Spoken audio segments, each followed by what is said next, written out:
السلام عليكم ورحمة الله وتعالى وبركاته إن الحمد لله نحمده ونصلي على رسوله الكريم أما بعد மக்கள் மனமலர தினமும் ஒரு ஹதீஸ் தொடர் என்ற தலைப்பில் அல்லாஹுடைய அளப்பெரும் கிருபையால் நாம் நாளும் ஒரு ஹதீஸை கற்றுக்கொண்டிருக்கின்றோம்.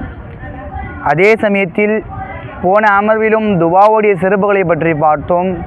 இந்த அமர்விலும் இன்ஷா அல்லாஹ் துவாவுடைய சிறப்புகளை பற்றி பார்க்க இருக்கின்றோம். வரப்போகின்ற அமர்வுகளிலும் துவாவுடைய சிறப்புகளை பற்றி இன்ஷா அல்லாஹ் பார்க்க இருக்கின்றோம்.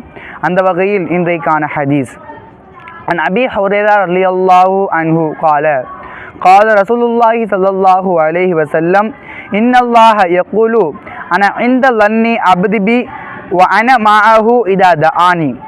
இந்த ஹதீஸு அபூ ஹுரைரா ரலியல்லாஹு அன்ஹு அவரை தொட்டும் அறிவிக்கப்படுகின்ற இந்த ஹதீஸ் முஸ்லீம் என்ற கிதாபில் பதிவாயிருக்கின்றது.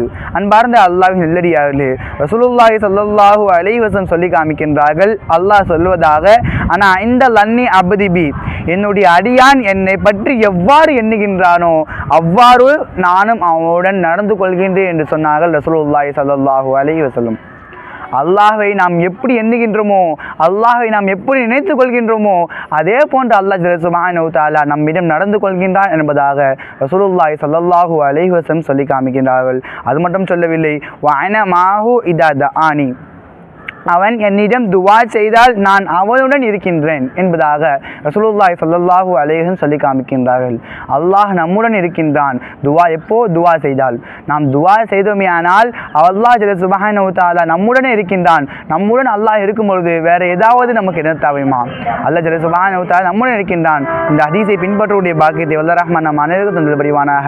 வாஹிர் தஅவானா அல்ஹம்துலில்லாஹி ரப்பில் ஆலமீன். அஸ்ஸலாமு அலைக்கும் வரஹ்மத்துல்லாஹி வபரகாத்துஹு.